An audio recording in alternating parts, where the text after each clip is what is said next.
Cheap gifts belong in the trash. Amanda sneered, tossing my carefully wrapped anniversary present into the pool. The handmade photo album I'd spent months creating sank slowly, blue water seeping through the delicate pages. My husband Michael squeezed my hand as we watched 10 years of memories dissolve before our eyes. My name is Victoria Bennett, and at 35, I just watched my stepsister destroy one of the most meaningful gifts I'd ever created. But while Amanda stood there smirking, she had no idea that in 48 hours, I would be sitting in the boardroom of Bennett Technologies, her precious company, as its new majority shareholder. You always were cheap, Victoria, Amanda continued, sipping her champagne. I mean, a homemade album. For your 10th anniversary? Michael deserves better. She gestured to her own lavish poolside party where executives from Bennett Technologies mingled, all here to celebrate her latest promotion to CEO. I maintained my composure, years of business negotiations serving me well. Thanks for letting me know how you feel, Amanda, I replied calmly. Michael's grip on my hand tightened. He knew what was coming, even if Amanda didn't. The story of how I ended up here is complicated. When my father married Amanda's mother 15 years ago, he merged more than just our families. Bennett Technologies, the company my father had built from nothing, became the battleground for Amanda's ambitions. She always resented that Dad had chosen to keep me involved in the company, even after bringing her family into the fold. At least Michael's gift to you was worthy of the occasion. Amanda smirked, pointing to the diamond necklace I wore. Though I suppose he has to compensate for having such a disappointing wife. I touched the necklace gently, remembering the morning Michael had given it to me. The best gifts come from the heart, Amanda, something you've never understood. She laughed, the sound sharp and dismissive. The heart doesn't pay bills, Victoria. Success requires ruthlessness. That's why I'm COO, and you're still playing with paper and glue. What Amanda didn't know was that while she'd been climbing the corporate ladder through office politics and manipulation, I'd been quietly building my own investment portfolio. Every time she belittled me at family gatherings, I'd channel that energy into strategic business moves. Every snide remark about my little consulting firm had fueled another careful investment. The truth was, Bennett Technologies was struggling. Amanda's aggressive management style had driven away key talent, and their stock price had been falling steadily for months. My father, now semi-retired, had been too trusting, too willing to believe Amanda's excuses about market conditions and temporary setbacks. But I had seen the writing on the wall. For the past year, I'd been systematically buying up company shares through various investment vehicles. The board members, increasingly concerned about Amanda's leadership, had been more than willing to sell to someone they saw as the founder's daughter, someone who understood the company's original vision. Oh look, Amanda called out to her guests, pointing at the now ruined album floating in the pool. Victoria's little art project is swimming. Maybe it'll evolve into something actually valuable. The executives laughed nervously, already sensing something was off in the interaction. I had met with most of them privately over the past month, though Amanda didn't know that yet. You know, Amanda, I said, setting down my glass, you remind me of what Dad always used to say about business. She preened, expecting praise. What's that? The most dangerous moment is when you think you're invincible. Her smile faltered slightly. What's that supposed to mean? Nothing, I replied, gathering my things. Enjoy your party. I have some paperwork to finish before Monday's board meeting. Board meeting? Amanda's voice had lost some of its edge. What board meeting? I paused, looking back at her. Oh, you didn't know? There's an emergency session to discuss the company's future leadership. I'm sure you'll get the memo soon. As Michael and I walked away, I could feel Amanda's eyes boring into my back.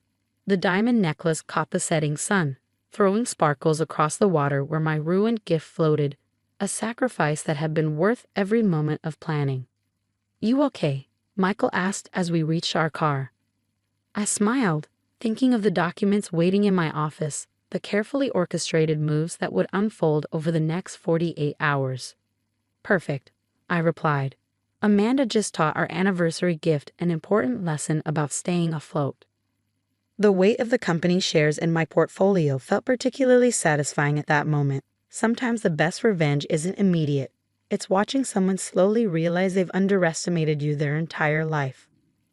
Monday's board meeting was going to be very interesting indeed. The weekend crawled by as I prepared for Monday's revelation. Amanda called 6 times, each voicemail more demanding than the last. By Sunday evening, she'd switched from aggressive to conciliatory, leaving messages about family misunderstandings and how we should talk things through. I ignored them all. Monday morning, I arrived at Bennett Technologies headquarters an hour early. The security guard, Jim, who'd known me since I was a teenager running errands for Dad, smiled warmly. "Welcome back, Ms. Victoria. Your new office is ready." Amanda had redecorated the entire executive floor in stark modern designs, all glass and chrome. But she left Dad's old office untouched, using it as a storage room, probably thinking it was a power move to relegate the founder's space to storing office supplies. She had no idea I'd spent the last week quietly restoring it. At 8:45 a.m., board members began arriving. Each one nodded to me with varying degrees of knowing looks. They'd all seen the numbers, watched Amanda's reckless decisions, and secretly supported my careful acquisition of shares. Mr. Peterson, the longest-serving board member, actually winked as he passed. At 8:55, Amanda burst through the doors, her designer heels clicking aggressively against the marble floor. She stopped short when she saw me sitting in Dad's old chair at the head of the boardroom table. "What are you doing in that seat?" she demanded, her face flushing. "That's reserved for C-level executives." I smiled, sliding a folder across the polished table. "Exactly." Before she could respond, the board members filed in, taking their seats. Amanda stood frozen, watching as her usual seat was occupied by Michael, who now represented his own investment firm's significant stake in the company. "Please take a seat, Amanda," I said, gesturing to one of the remaining chairs. "We have a lot to cover." "This is ridiculous," she sputtered, remaining standing. "I'm the COO. I demand to know what's going on." Mr. Peterson cleared his throat. "Ms. Bennett, Victoria, would you like to begin?" I opened my folder, distributing copies of the documents inside. Over the past 18 months, Bennett Technologies has seen a 40% decline in market share, lost 12 key executives, and faced 3 potential class action lawsuits from former employees. Amanda's face went pale as she finally sank into a chair.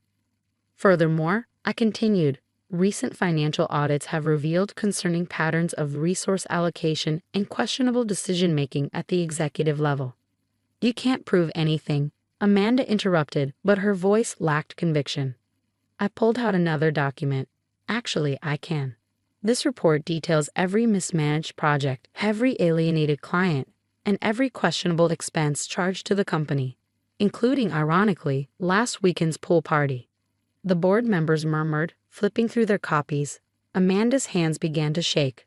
"But the most significant change," I said, standing up, "is the company's ownership structure. As of last Friday, I hold 51% of Bennett Technologies shares, making me the majority shareholder." Amanda laughed, but it came out more like a choke. "That's impossible." "I would have known."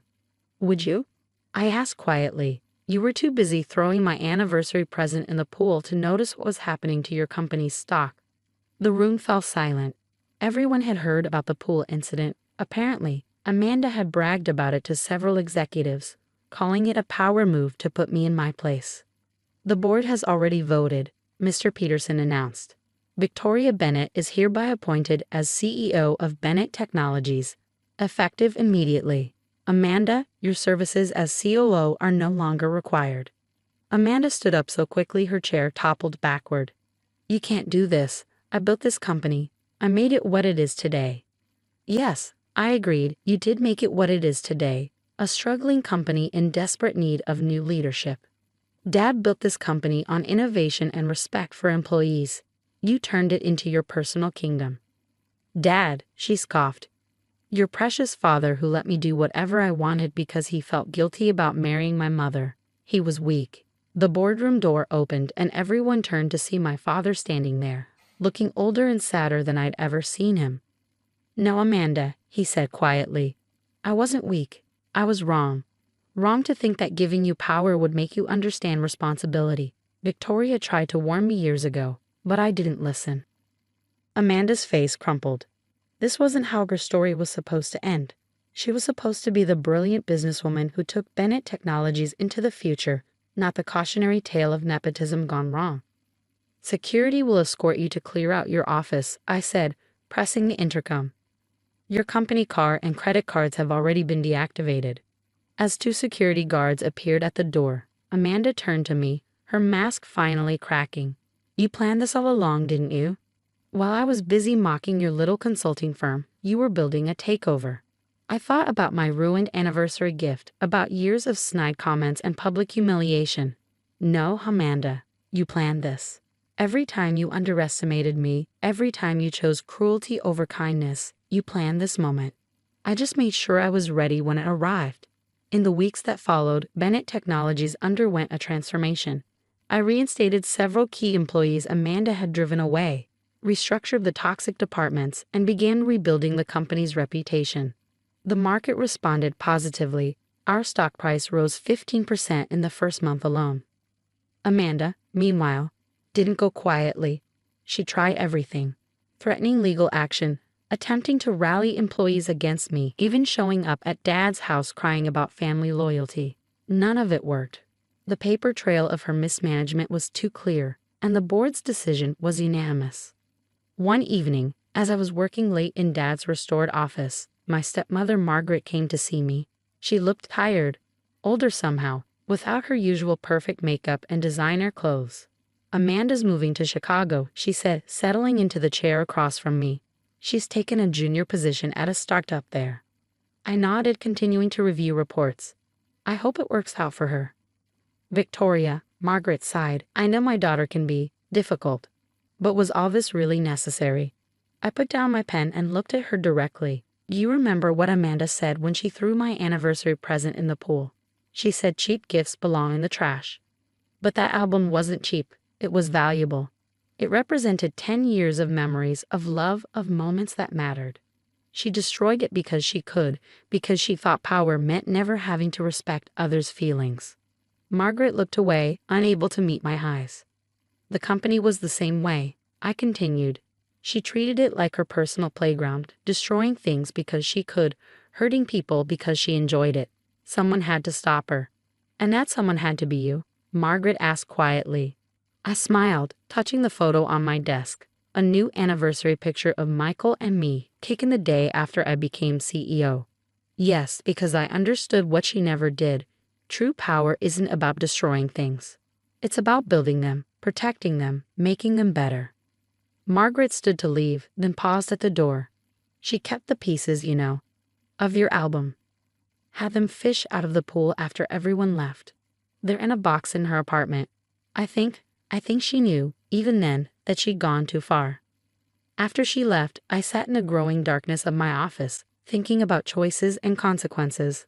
The company was thriving now, employees were happier, and our future looked bright.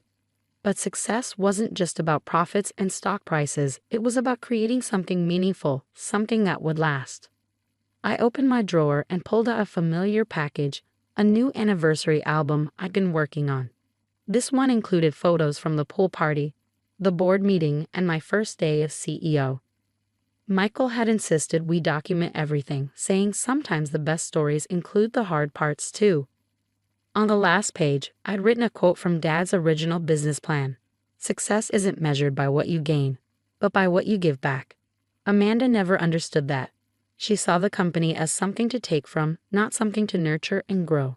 As I closed the album, my phone buzzed with a text from Michael. Dinner tonight to celebrate 1 month of CEO Victoria. I smiled, gathering my things. The office could wait. Some gifts, like time of loved ones, were too precious to waste. After all, I had a company to run, but more importantly, I had a life to live. And this time, no one was going to throw it in the pool.